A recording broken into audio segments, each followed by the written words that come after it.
जैसे हम लोगों के पास है लाइट।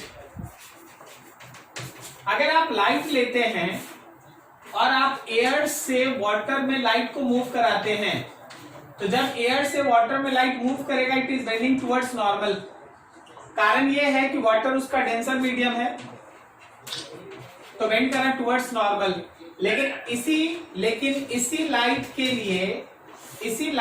लिए अगर आप उसको वाटर से एयर में मूव कराते हैं तो याद रखना it is bending away from normal. कारण है कि एयर इज रेयरर, ये तो आप जानते हैं, बार बार ड्रॉ करते हैं, ठीक है। लेकिन जब आप साउंड के लिए बनाएंगे तो एक अनएक्सपेक्टेड आंसर आएगा। ऊपर मान ले एयर है, नीचे वाटर है, और आपका साउंड वेव एयर से वाटर में मूव करा, याद रखना अवे फ्रॉम नॉर्मल बेंड करेगा। क्यों? क्योंकि साउंड के लिए वाटर इज रेयरर, और इसी साउंड के लिए अगर आप वाटर से एयर में जाइएगा और साउंड को मूव करने का मौका दीजिएगा, it is bending towards normal, क्योंकि एयर इज डेंसर, ठीक है। तो ध्यान रखना ये सब फिगर भी फिजिकली पॉसिबल होता है, बस वेव को पहचानिए। जिसके लिए जो डेंसर होगा उसकी तरफ वो बेंडिंग टुवर्ड्स नॉर्मल है, और जो रेयरर है अवे फ्रॉम नॉर्मल, ठीक है। तो फिगर याद रखना, सबको याद रखना। अब यहां देखो इंपॉर्टेंट एक टर्म आता है कि फॉर गैस, चलो जी गैसेस मीडियम का बात करते हैं, एयर का बात करते हैं, मिक्सचर का बात करते हैं, लाइक दैट। याद रखना कि गैस में आप लोग तो वैसे थ्योरेटिकल पढ़े, हम आपको थ्योरी ऐसे ही बोल के बता देते हैं। न्यूटन है ना, सबसे पहले ये पता किए थे कि आखिर मेरा साउंड किसी मीडियम में कैसे चलता है, उसका जो रेयरफेक्शन और कंप्रेशन का फॉर्मेशन है वो कैसा प्रोसेस है। तो न्यूटन का कहना था it is an isothermal process. लेकिन आइसोथर्मल प्रोसेस लेके जब वो सोच के एक थ्योरी के बेसिस पे फॉर्मूला निकाले और कुछ वैल्यू निकाला गया, तो वो जो हमारे साउंड का स्पीड है उससे डिफरेंट आ गया। तो फिर आए लैप्लेसस का कहना था कि साउंड जब किसी मीडियम में चलता है तो जो फॉर्मेशन है कंप्रेशन और रेयरफेक्शन का, वो एक एडियाबेटिक प्रोसेस है। देखो ध्यान से, according to Laplace's, formation of compression and rarefaction is adiabatic process। वो एक एडियाबेटिक प्रोसेस है। एडियाबेटिक प्रोसेस का मतलब हो गया पी वी पे power gamma is equal to constant. अभी क्या करो, दोनों तरफ डिफरेंशिएट करो, डिफरेंशिएटिंग बोथ साइड्स। थोड़ा ध्यान से समझते चलना। प्रेशर P है, पावर आगे आ गया, पावर में से एक माइनस हो गया, फिर लिख दिया dV प्लस V पे पावर गामा कांस्टेंट, P का डिफरेंशिएशन dQ और कांस्टेंट का डिफरेंशिएशन जीरो। जब आप इसको सॉल्व करेंगे ना तो minus dP divided by dV by V के जगह आएगा, डिवाइडेड बाय dV के जगह आएगा गामा टाइम्स ऑफ P, ठीक है, ऐसा आएगा। तो जरा इसको देखना, एडजस्ट करना। ये बताइए minus of dP divided by dV by V ये है क्या? क्या ये बीटा है? मतलब बल्क मॉडुलस? नहीं समझा? अरे बल्क मॉडुलस है यार। तो bulk modulus is equal to gamma times of P। ये भी एक फेमस ऑब्जेक्टिव है, याद ही रखना कि अगर एडियाबेटिक प्रोसेस है तो बल्क मॉडुलस जो है वो गामा टाइम्स P होगा। अगर आप इसको ध्यान में रखते हैं तो अभी जरा गौर कीजिए। सो वेलोसिटी ऑफ साउंड का वेलोसिटी देखो, velocity of sound is under root, अभी हम लोग पढ़े beta by density, we can write that gamma P by density. कभी भी साउंड का वेलोसिटी किसी भी गैस के अंदर लिखना पड़े, कोई एयर में हो, मिक्सचर में हो, हमेशा ध्यान रखना गामा P बाई रो। अब थोड़ा एक चीज और, क्या आपको याद है density is equals to PM by RT होता है? तो यहां से जरा गौर करना, यहां से RT बाई M को अगर हम लेफ्ट में कर दें तो वो P बाई रो होगा। जस्ट इस वैल्यू को यहां प्लेस करो तो तुमको एक और इक्वेशन मिल गया, कि this is equals to under root gamma times of RT by M। क्या बोलता है, सही जा रहे हैं? तो अगर साउंड का वेलोसिटी हमको किसी गैस मिक्सचर में, एयर में, इन सब में लिखना है तो जैसा डाटा वैसा इक्वेशन यूज कर लेंगे। क्या आप इसमें गामा को पहचानते हैं? गामा क्या है इसमें? CP by CV। Where gamma is CP by CV। क्या आपको याद है गामा का वैल्यू? सर 1 + 2 मोनो एटॉमिक के लिए गामा कितना? 5/3। डायटॉमिक के लिए बोलो 7/5। ट्राइटॉमिक के लिए बोलो 4/3। याद रखो। वैसे थर्मोडायनेमिक्स में इसमें डिटेल बता दिया जाएगा, थर्मोडायनेमिक्स में डिटेल बताया। अगर एयर के लिए गामा लेना पड़ेगा कितना लेगा? 7/5। क्यों लेगा 7/5? डायटॉमिक का क्यों चुन लिया? क्योंकि एयर में 99% डायटॉमिक गैस है, नाइट्रोजन और ऑक्सीजन दोनों मिलकर 99%। ठीक है ना? तो याद रखना ये चीज, ठीक है। कभी भी अगर साउंड का वेलोसिटी चाहिए किसी गैसेस मीडियम में, ये इक्वेशन आपको यूज करना है। किसी भी सॉलिड के अंदर चाहिए root under Young's modulus by density. तो इस टर्म को एकदम दिमाग में बना के रखना है। अब यहाँ पे एक टर्म है, एक साउंड जब किसी मीडियम में चलता है, कंप्रेशन रेयरफेक्शन बनता है। कंप्रेशन में डिस्प्लेसमेंट ऑफ पार्टिकल कम हो जाता है, रेयरफेक्शन में पार्टिकल्स एक दूसरे से दूर हो जाता है। तो यहां दो वेव फंक्शन एक साथ कैरी करता है।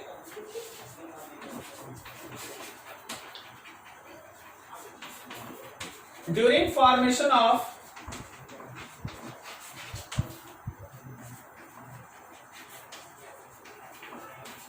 compression and rarefaction,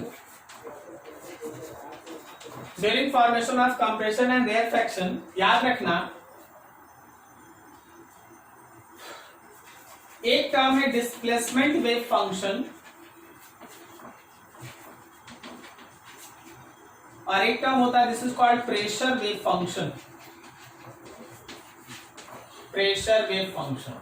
displacement wave function and pressure wave function. Displacement wave function का मतलब हुआ y as a function of x and t, और प्रेशर वेव फंक्शन का मतलब हुआ pressure as function of x and t। अपने से सोच के थोड़ा लॉजिकल बन के आंसर दे दो। कंप्रेशन में पार्टिकल्स नजदीक, क्या बोलता है, प्रेशर बढ़ेगा कि घटेगा? बढ़ेगा। और रेयरफेक्शन में पार्टिकल्स एक दूसरे से दूर, क्या बोलता है, बोलो? प्रेशर घट जाएगा। तो ये याद रखना, प्रेशर वेव फंक्शन में जो P है, this P is variation in pressure. बोलेगा सर वेरिएशन इन प्रेशर क्यों लिख रहे हैं, जरा बताइए आप। हम ये बोल रहे हैं कि मान लो हम इस रूम में कुछ नहीं बोल रहे हैं। अगर हम इस रूम में कुछ नहीं बोल रहे हैं तो क्या यहां प्रेशर नहीं है? मान लो 1 atm, ठीक है ना। अब जब हम बोलेंगे तो जहां कंप्रेशन बनेगा वहां 1 atm से कुछ बढ़ जाएगा, और जहां रेयरफेक्शन बनेगा वहां 1 atm से कुछ घट जाएगा। सही है?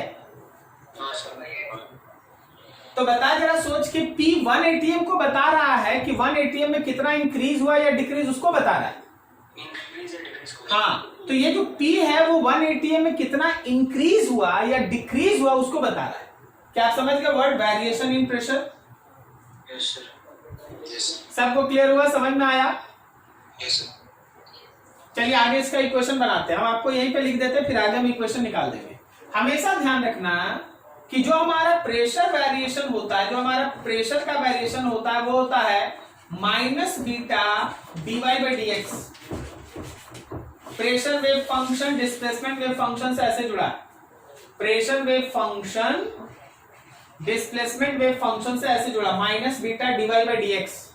ठीक है, अब आगे इसी से डिस्कशन स्टार्ट होगा। थोड़ा नोट किया जाए यहाँ तक, फटाफट स्क्रीनशॉट ले लो यार, किसी का नहीं होगा बता देना, रुक जाएंगे। देखा मान लो ऐसा कि मेरे पास डिस्प्लेसमेंट वेव फंक्शन है a sin kx minus plus या प्लस माइनस जो भी है प्लस ओमेगा टी। अब देखो हम लोग अभी डिस्कस किए कि प्रेशर का जो वेरिएशन है वो minus beta times of dy by d x है। चल भाई ऊपर वाला वैल्यू पुट कर ले, p is equals to minus beta d by d x of a sin kx plus omega t, then p is equals to minus beta a sin का differentiation cos kx plus omega t into k। सही जा रहे हैं? Yes तो मेरे p का value हुआ minus beta a into के cos kx plus omega t।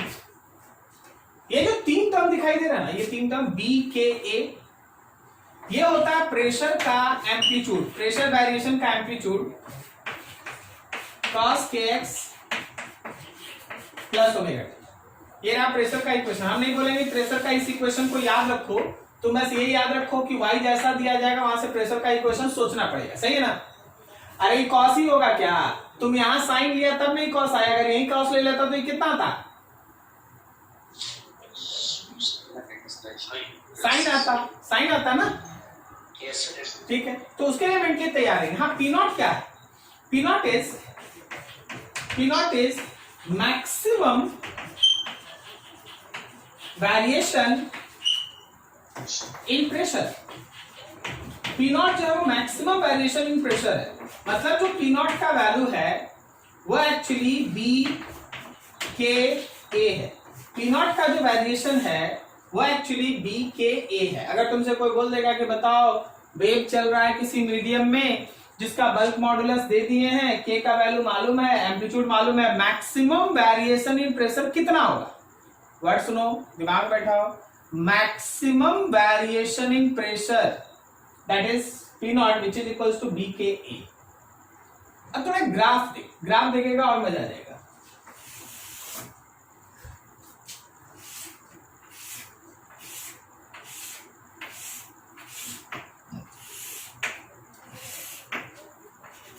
मान लिया डिस्प्लेसमेंट का हम लोग ग्राफ बनाते हैं, तो डिस्प्लेसमेंट साइन का फंक्शन है। चलिए यार साइन का फंक्शन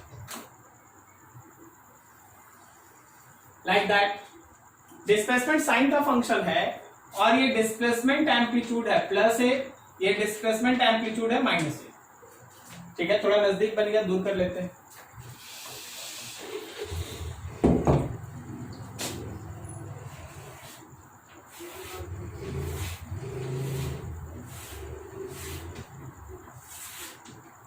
अब मान लो अगर हम लोग प्रेशर के वेरिएशन को दिखाएं तो प्रेशर में था minus cos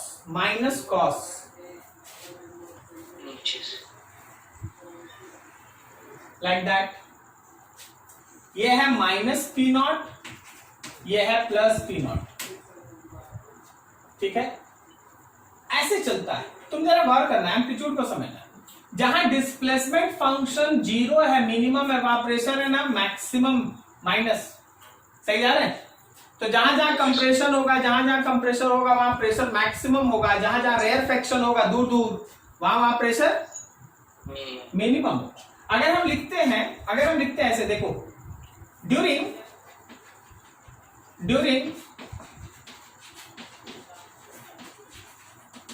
propagation of sound pressure is 1 plus minus 0.1। Pressure जो 1 plus minus 0.1 है। बताइए 0.1 क्या है? ये एक्चुअली पी नॉट है। क्या बोलता? सही है? ठीक है, तो पी नॉट है तो ये बी के ए है। चाहेंगे तो जो डाटा रहेगा निकाल लेंगे। क्या समझ में आ रहा है? नाउ थिंक दैट जिस पॉइंट पे डिस्प्लेसमेंट का बनेगा नोड, वहां प्रेशर का क्या बनेगा? प्रेशर का बनेगा antinode. Clear? And vice versa is also there ना, समझ गए होंगे? अगर डिस्प्लेसमेंट का एंटी नोड तो प्रेशर का क्या?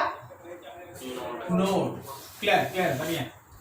चलो ये था हमारे पास डिस्प्लेसमेंट और प्रेशर के बीच का relation for the sound wave जैसे चलता है, उसके अंदर डिस्प्लेसमेंट का वेव फंक्शन क्या होता है, प्रेशर का वेव फंक्शन क्या होता है, how they are related with each other and so on. Next, on the basis of this actually we have to discuss about organ pipe. हम लोग को ऑर्गन पाइप पढ़ना है, ठीक है?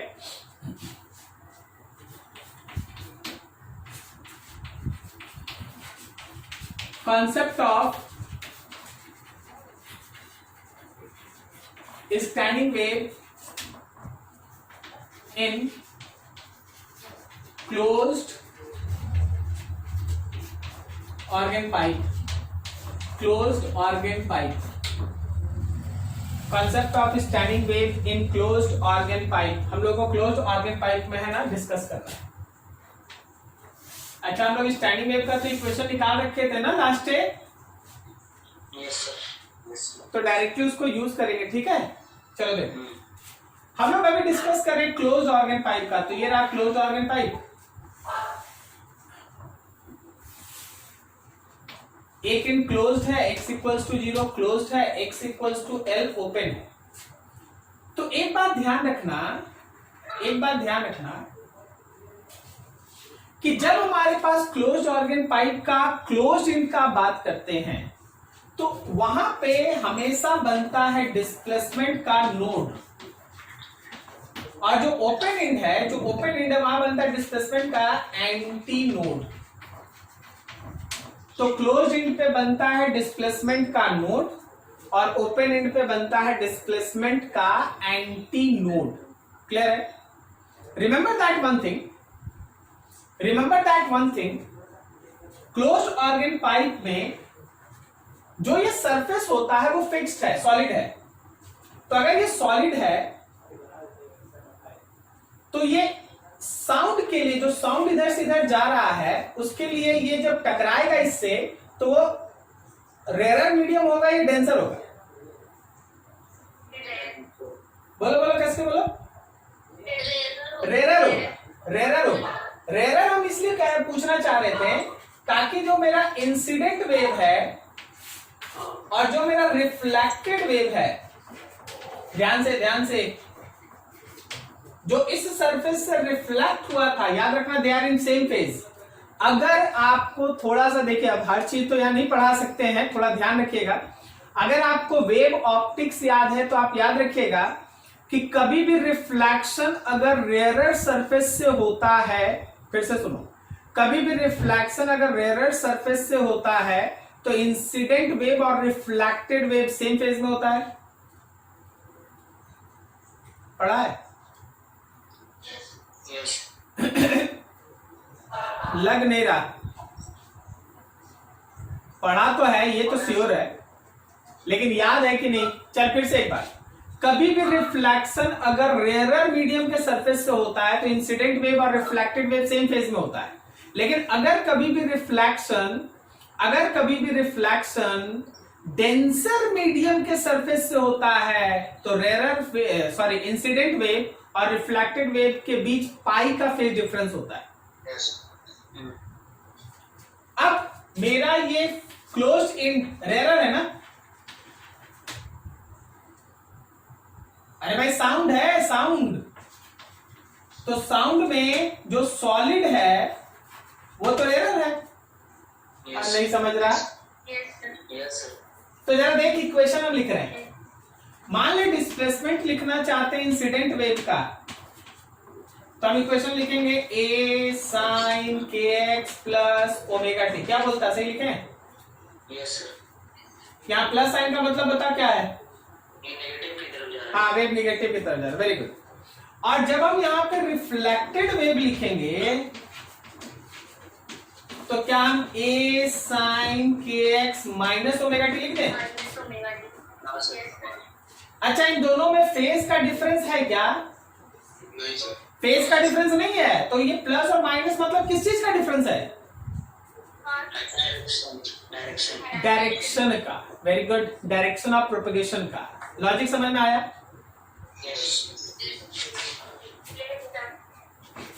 अप्लाइंग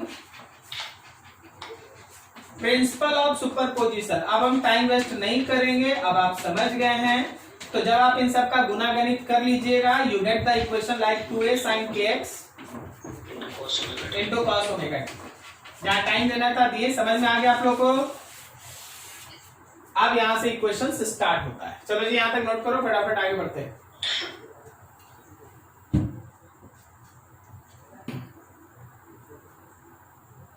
हाँ जी, अब देखिए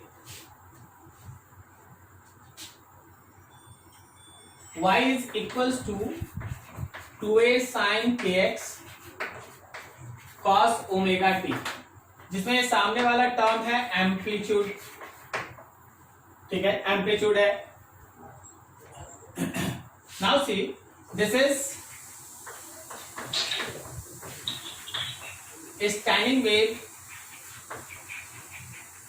equation in closed organ pipe. Close organ pipe में ये स्टैंडिंग वेव का इक्वेशन है। इसमें से अब कुछ केस है, उस केस को आप समझिएगा, ध्यान से देखिएगा। सबसे पहला चीज, eight open and. Open and मतलब कहां भाई? तो x इक्वल्स टू एल पे। याद रखना x इक्वल्स टू एल पे जो मेरा ओपन एंड है वहां बनेगा एम्पलीट्यूड का मैक्सिमम, मतलब एम्पलीट्यूड होगा मैक्सिमम। कारण क्या है? एंटी नोड बनना है वहां। क्या देख रहा है? यहाँ पे फिगर बनाए थे, दिखाए थे कि हमारा जो ओपन एंड है वहां एंटी नोड बनना है, x इक्वल्स टू एल पे एंटी नोड बनना है। इसका मतलब ये है कि 2a sin kl यहां होगा मैक्सिमम। देख x के जगह पे l लिखा हुआ है, मैक्सिमम। ये तभी पॉसिबल है जब sin kl का वैल्यू हो जाए प्लस माइनस 1। जनरल फॉर्मूला बताओ जहां ये प्लस माइनस 1 होता है।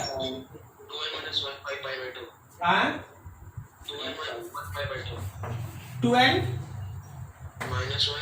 माइनस, हाँ ठीक है, -1 π/2। ठीक है, तो हमारे पास हुआ KL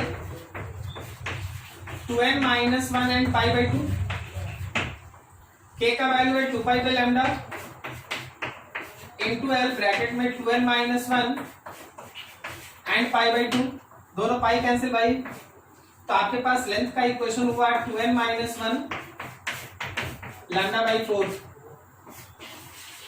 2n -1 λ/4। ठीक है, आगे देखो। इसमें जो आपका n स्टैंड करता है या n स्टैंड करता है 1 2 3 एंड सो ऑन, ये लेंथ था। अगर हम साउंड का फ्रीक्वेंसी निकालें तो फ्रीक्वेंसी सिंपली साउंड का velocity divided by wavelength. Sound का velocity divided by wavelength. Sound का वेलोसिटी अंडर रूट क्या लिख देंगे? 4l/2n-1। 4l/2n-1, कोई अंडर रूट नहीं है, बस divide.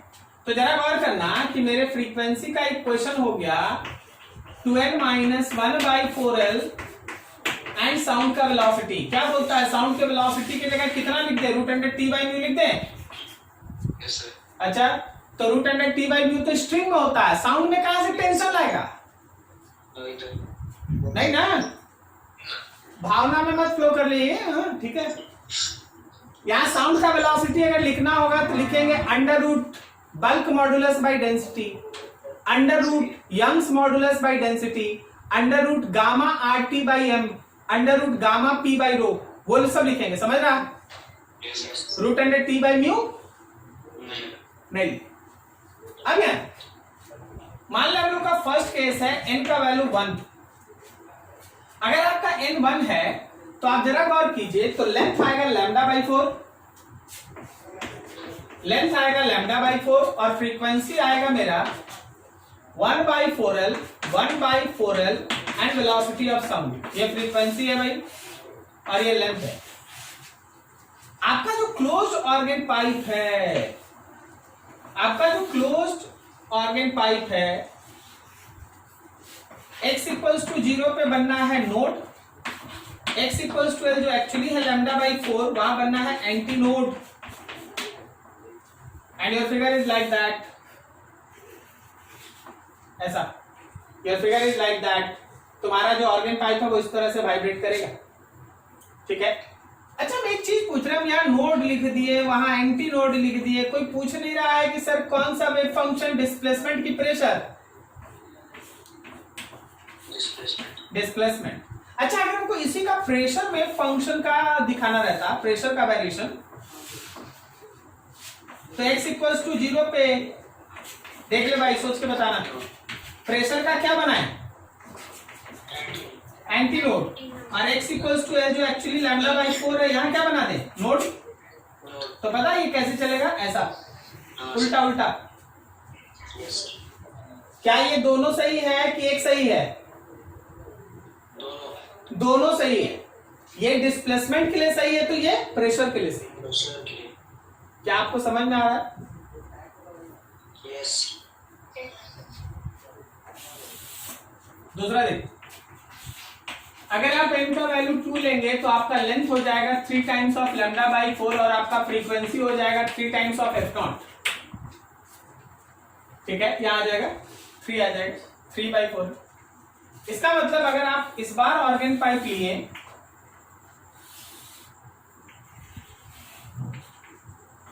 x equals to 0 node, x equals to l जो एक्चुअली 3 लैम्डा बाई 4 है, that is anti node, and the variation is somewhere like that। क्या देख पा रहा? सही सही। ये डिस्प्लेसमेंट का है। अगर क्रॉसपॉन्डिंग कोई प्रेशर का बना दे, अगर आप क्रॉसपॉन्डिंग प्रेशर का बना दें, x इक्वल्स टू 0 प्रेशर के लिए बनेगा एंटी नोड, और x इक्वल्स टू l जो एक्चुअली है 3 लैम्डा बाई 4 बनेगा node. So this variation is like that. क्या तुमको फिगर समझ में आ रहा है? Yes sir. गुड। अब जरा यहाँ ध्यान देना, नाम लिख दो, नाम जैसे स्ट्रिंग में लिखा था वैसे नाम लिखो। अगर हम लोग फर्स्ट वाले टर्म को कहते हैं फंडामेंटल ओवरटोन, नाम पूरा फंडामेंटल ओवरटोन, और ये है हम लोग का फर्स्ट हार्मोनिक फंडामेंटल ओवरटोन। तो जरा सोच के बताना, ये इसका नाम क्या है? First overtone. कौन सा हार्मोनिक? Third harmonic. ये बेसिक फ्रीक्वेंसी का 3 गुना है, so it is third harmonic. अच्छा अब अगर हम लोग n का वैल्यू 2 ले लेते तो मेरा लेंथ आ जाता 5 लैम्डा बाई 4 और मेरा फ्रीक्वेंसी हो जाता 5 एफ नॉट। क्या बोलता है? कौन सा? नाम बोलो, नाम केवल बोलो। Second overtone. ये सेकंड ओवरटोन है। और कौन सा हार्मोनिक है? फिफ्थ हार्मोनिक है। क्लियर हो गया? क्लियर है? समझ में आ रहा है? Yes sir. चलो ये फटाफट नोट करा जाए, इसके बाद आप ओपन ऑर्गन पाइप में पढ़ेंगे।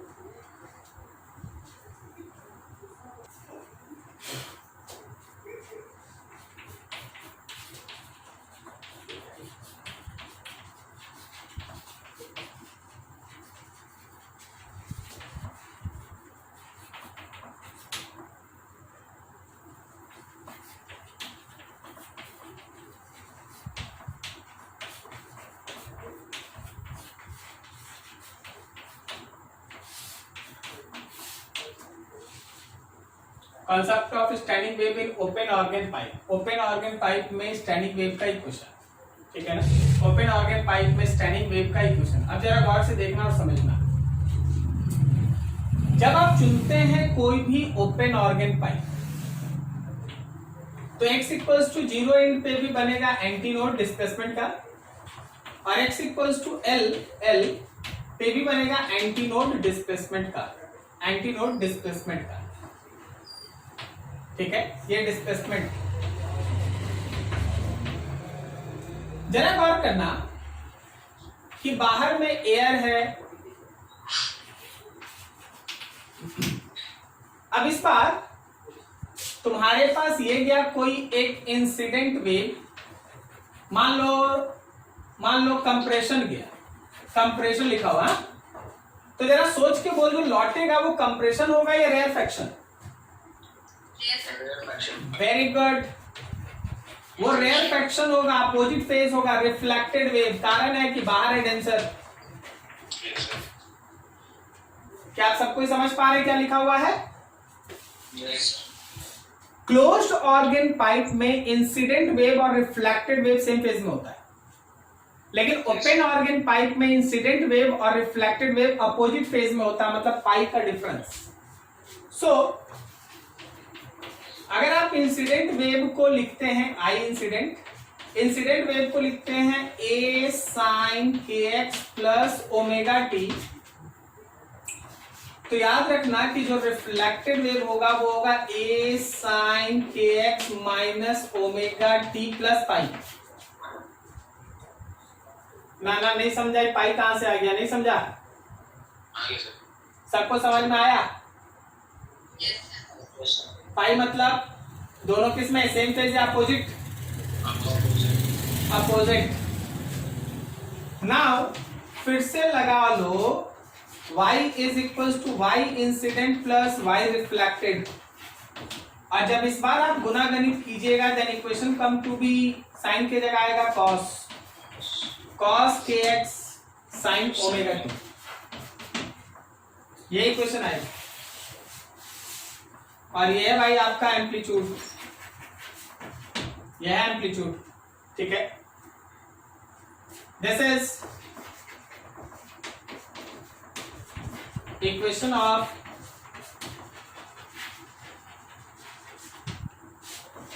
standing wave in open organ pipe। open organ pipe में ये रहा इक्वेशन ऑफ स्टैंडिंग वेव। चलो बेसिक फंडामेंटल ये। अब यहां से देख, at x equals to L वापस से जाओ तो amplitude is maximum, x equals to L पे एंटीनोड बनना है, एम्पलीट्यूड मैक्सिमम होगा। तो इसका मतलब ये है कि 2a cos kl का value maximum, cos kl plus minus 1, बोलो जी जनरल फॉर्मूला बोलो फटाक से, n पाई। तो लिख दे kl is equals to n pi, 2 pi by lambda and L is equals to n pi, दोनों पाई कैंसिल, तो L is equals to n times of lambda by 2। क्या समझा? मतलब ऑर्गन पाइप का जो लेंथ होगा, ऑर्गन पाइप का जो लेंथ होगा वो लैम्डा बाई 2 का इंटीग्रल मल्टीपल होना चाहिए, लैम्डा बाई 2 का इंटीग्रल मल्टीपल होना चाहिए। यहाँ पे आपका जो एन स्टैंड करेगा, यहाँ जो एन स्टैंड करेगा 1 2 3 4 ऐसे ऐसे ऐसे ऐसे कंटिन्यू, ठीक है, 1 2 3 4 ऐसा। इस केस में अगर हम फ्रीक्वेंसी लिखें एकदम शॉर्टकट में चलते, okay. Velocity of sound bye wavelength, velocity of sound bye, बात करो 12 बाई n होगा। Yes. तो क्या मेरा frequency n by 12 and velocity of sound हुआ? Yes. इक्वेशन एकदम याद होना चाहिए, और फिर से शायद बोलने का जरूरत नहीं है कि velocity of sound t by new मत पुट कर देना, क्या? हाँ सर। तो अंदर देख n का वैल्यू, अलग अलग n का वैल्यू। सबसे पहला n1 length lambda by 2, frequency 1 by 12, velocity of sound 1 1, ठीक है। तो मेरे पास जो ओपन ऑर्गन पाइप है that is somewhere like that, x equals to 0 बनना है anti node, x equals to L जो एक्चुअली लैम्डा बाई 2 है वहां भी बनना है anti node, and your wave is like that. क्या आपको समझ में आ रहा है? हाँ सर। ऐसे ये हम लोग किसका फिगर बनाया है? डिस्प्लेसमेंट का कि प्रेशर का? डिस्प्लेसमेंट का। अगर हम लोग इसी का प्रेशर वाला बनाए तो x equals to 0 node, x equals to L जो एक्चुअली लैम्डा बाई 2 है यहाँ भी नोट,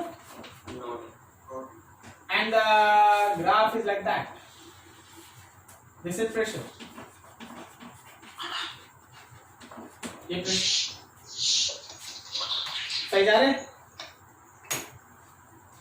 अभी देखना n का वैल्यू 2, मेरा लेंथ हो गया लैम्डा और मेरा फ्रीक्वेंसी हो गया 2f0। तो इस बार जो हम लोगों का x इक्वल्स टू 0 है, हम लोग डिस्प्लेसमेंट वाला इक्वेशन बनाने जा रहे हैं, तो यहाँ बनना है हम लोगों का एंटी नोड। फिर x इक्वल्स टू जो l है, जो एक्चुअली लैम्डा है, यहाँ भी बनना है anti node. And like that. इस फिगर में कितना एंटी नोड है? 3। ये भी एंटी नोड है, यहां भी एंटी नोड है और यहां भी एंटी नोड। और कितना नोड है इसमें? 2। ये भी नोड है और ये भी नोड है। इसी तरह अगर आप प्रेशर का छोड़ दे जगह तो आप बना लेंगे क्या? Pressure x equals to 0 node, x equals to l जो एक्चुअली लैम्डा है फिर से नोड।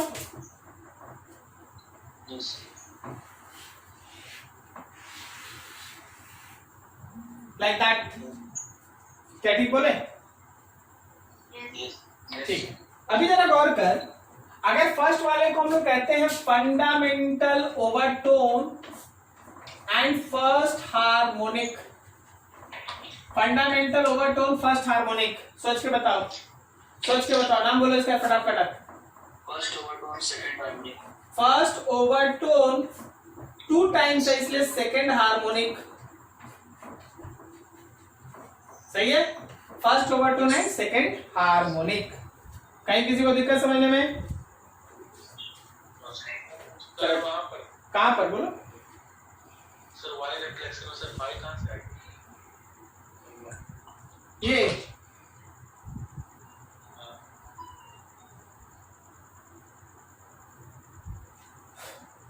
कभी भी अगर अपोजिट फेज होता है ना वेव्स में, अपोजिट फेज देख, जैसे जा रहा है इसमें कंप्रेशन, लौटा है रेयरफेक्शन, तो अपोजिट फेज में है, तो अपोजिट फेज के लिए फेज डिफरेंस पाई होता है। ये तुम 12 के वेव ऑप्टिक्स में सीखेगा या सीखा होगा। सर तो सर आप क्लोज्ड ऑर्गन में भी तो बोले हैं। तुम्हारा वीडियो ठीक ठीक चलता है? हाँ क्लोज ऑर्गन पाइप में क्या बोले थे? देखो स्क्रीन पे तुम लिखा होगा, कुछ स्क्रीनशॉट लिया होगा। वहां बोले थे कि जाएगा कंप्रेशन तो लौटेगा कंप्रेशन।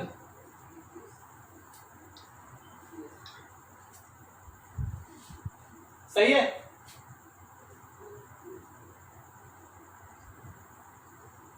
अरे भाई हाँ ना बोल दे।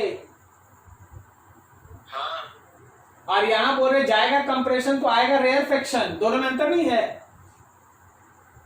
हाँ तो इस बार अगर हम लोगों के पास कंप्रेशन की जगह रेयरफेक्शन लौट रहा है तो दे हैव अपोजिट फेज, और उस अपोजिट फेज को दिखाने के लिए पाई यूज है।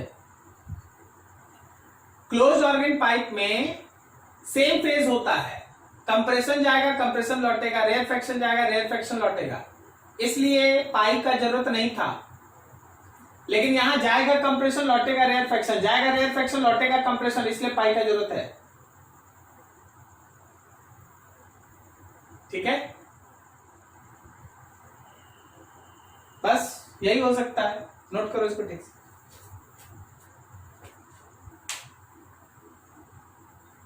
चलो देखो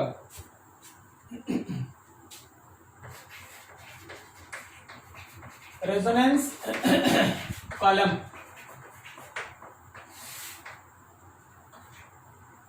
रेजोनेंस कॉलम लिख लेना ठीक से। रेजोनेंस कॉलम एक्चुअली है ना क्लोज्ड ऑर्गन पाइप होता है। बस हम एक लाइन में बता दिए, क्लोज्ड ऑर्गन पाइप होता है रेजोनेंस कॉलम। मान लो जैसे हम तुमको समझाने के लिए दिखाते हैं,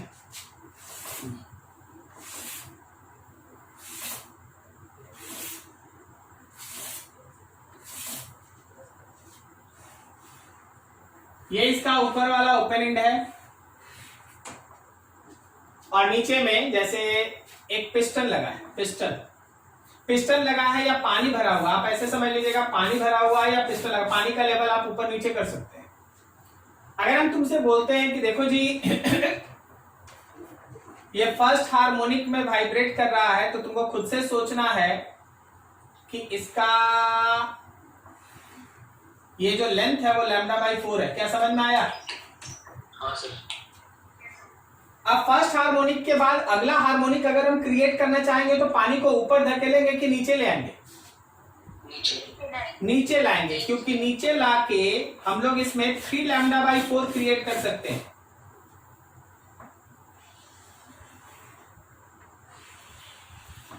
हम लोग इसमें 3 λ/4 क्रिएट कर सकते हैं। सो फर्स्ट हार्मोनिक के बाद दिस इज थर्ड हार्मोनिक। अब और पानी को नीचे लाएं और हम लोग इसमें क्रिएट कर सकते हैं 5। पता नहीं ठीक जा रहे हैं, समझ जाना यार थोड़ा।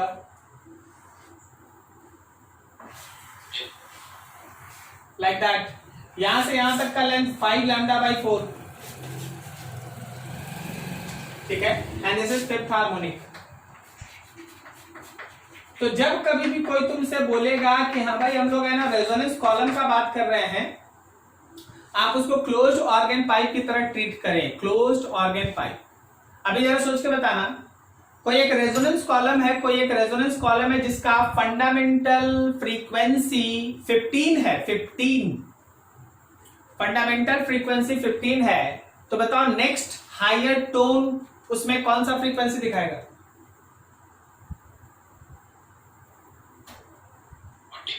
45, very good. F0, now 3F0, 5F0, 45 के बाद अगला 75। समझ में आया? अब और सुनो, सोच के बताओ। अगर हम लोगों के पास कोई एक ऑर्गन पाइप है, नाम नहीं पता, कोई एक ऑर्गन पाइप है, उसका नाम नहीं पता, क्लोज्ड है या ओपन है, उसमें दो कंसेक्यूटिव फ्रीक्वेंसी जो अराइज किया जा रहा है वो है 90 एंड 120। दो लगातार फ्रीक्वेंसी जो अराइज हो रहा है वो 90 है और 120 है। बताओ उसका मैक्सिमम पॉसिबल फर्स्ट हार्मोनिक या फंडामेंटल फ्रीक्वेंसी कितना होगा?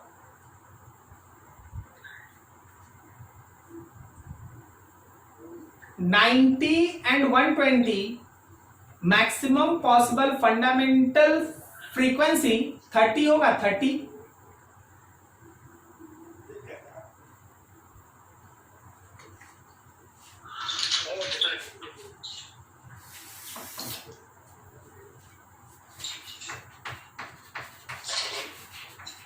If any organ pipe have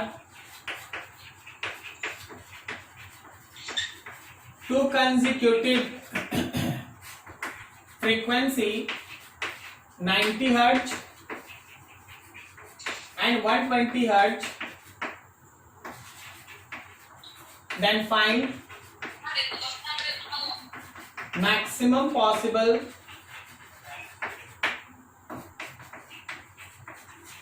fundamental frequency, then find maximum possible fundamental frequency। अब सोचो ना जी, 90 है और 120 है, तो ये 30 का ही ना मल्टीपल होगा मैक्सिमम। ये हो गया इसका थर्ड और ये हो गया इसका फोर्थ। अब 3, ये हो गया फर्स्ट, ये हो गया सेकंड। थर्ड और फोर्थ दोनों अगर है या सब का सब फ्रीक्वेंसी अगर है, तो ये क्लोज ऑर्गन पाइप है या ओपन ऑर्गन पाइप है? ओपन ऑर्गन पाइप है, क्लोज नहीं हो सकता। क्लोज में खाली 1 होता है, 3 होता है, 5 होता है, ओपन में सब होता है। क्या समझ में आया? ये 30 समझ में आया? 30 तुमको 90 और 120 दिया गया, 30 खुद से सोचना है। हाईएस्ट कॉमन फैक्टर उसमें कौन सा था? 90 और 120 का 30, ठीक है। तो ओपन ऑर्गन पाइप भी ऐसे समझिए। अब थोड़ा इससे आगे बढ़ जाते हैं, ऐसा ही छोटे छोटे क्वेश्चन। 90 और 120 जो दिया है वो थर्ड और फोर्थ नहीं है, तो 10 भी तो इसीलिए ना बोले मैक्सिमम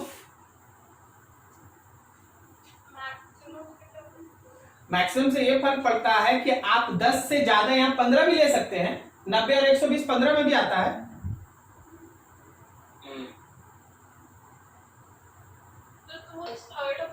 मेंशन नहीं था। हाँ तो हम तो बता रहे हैं, हम तो आपको बोल रहे हैं। आप देखिए 90 और 120 ये 2 में भी आता है, 1 में भी आता है, 5 में भी आता है, 6 में भी आता है, क्या बोलते हैं, ठीक है ना, 10 में भी आता है, 15 में भी आता है, और उसके बाद फिर ये 30 में आता है। बोलो 30 के बाद कोई है नंबर जिसमें दोनों आता है? नहीं।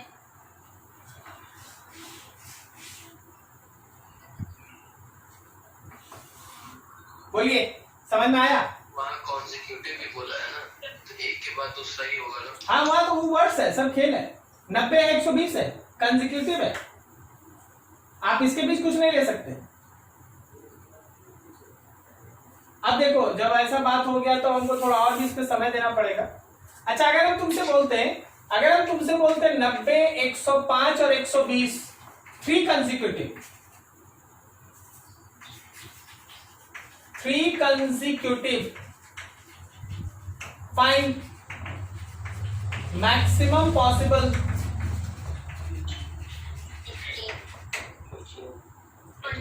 15। अब आपका आंसर 15 आया, समझ में आया 15? अब 15 से ये 6th हार्मोनिक, ये 7th हार्मोनिक और ये 8th क्या बोलता है? 15 से ऊपर आप कोई भी चीज हाईएस्ट कॉमन फैक्टर लेंगे तो उसमें 90 105 और 120 तीनों आ पाएगा? नहीं आएगा। तो 15 is your answer. Okay clear है जी?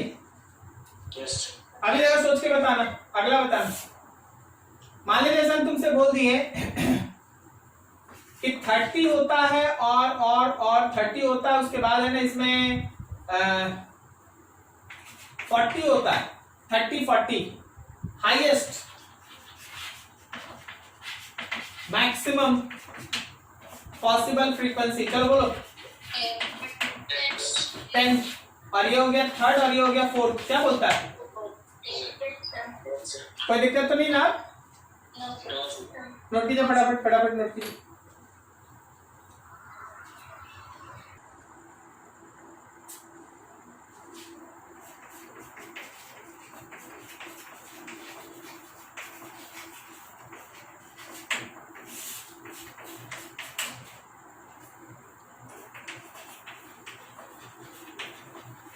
ऑर्गन पाइप में इनकरेक्शन का कॉन्सेप्ट है, समझना ध्यान से। मान लो हम लोगों के पास ये एक क्लोज्ड ऑर्गन पाइप है, विदाउट इंड करेक्शन अगर आप चलते हैं, बिना इंड करेक्शन के, जैसे अभी तक हम लोग इंड करेक्शन के बारे में कोई बात ही नहीं की, तो चल भाई यहां तो नोड बनेगा और ये जो x इक्वल्स टू एल दिख रहा है एग्जैक्टली इस पॉइंट पे एंटी नोड बन जाता है, ठीक है। मतलब जो इसका ज्योमेट्रिकल लेंथ है ना, एल ज्योमेट्रिकल, वही उसका इफेक्टिव भी लेंथ है। बढ़िया, मतलब बताइए कुछ, मतलब ये बता रहे भाई कि अगर तू एंटी नोड बनाएगा तो यहाँ पे एंटी नोड बन जाएगा। लेकिन जब तुम इसी तरह के क्लोज ऑर्गन पाइप में इंड करेक्शन लेता है, इसी तरह के क्लोज ऑर्गन पाइप में जब आप इंड करेक्शन लेते हैं with end correction, with end correction,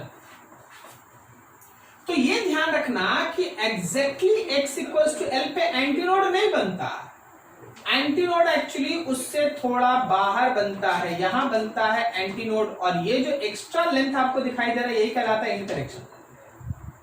मतलब आपका एंटीनोड कहीं यहां बनेगा। So this is your geometrical length and this is your effective length. L effective is geometrical length plus in correction. क्या समझा? हाँ सर। अगर ट्यूब का लेंथ है 20 सेंटीमीटर और इंड करेक्शन है 1 सेंटीमीटर, तो आप इफेक्टिव लेंथ कितना लेंगे ट्यूब का? 21 सेंटीमीटर। जितना न्यूमेरिकल बनाएंगे सब में लेंथ के जगह पे 21 लेंगे, 21 लेंगे। Okay, this is for closed organ pipe. अभी जो आपके सामने फिगर बना हुआ है closed organ pipe, closed organ pipe. Can you imagine what about open organ pipe?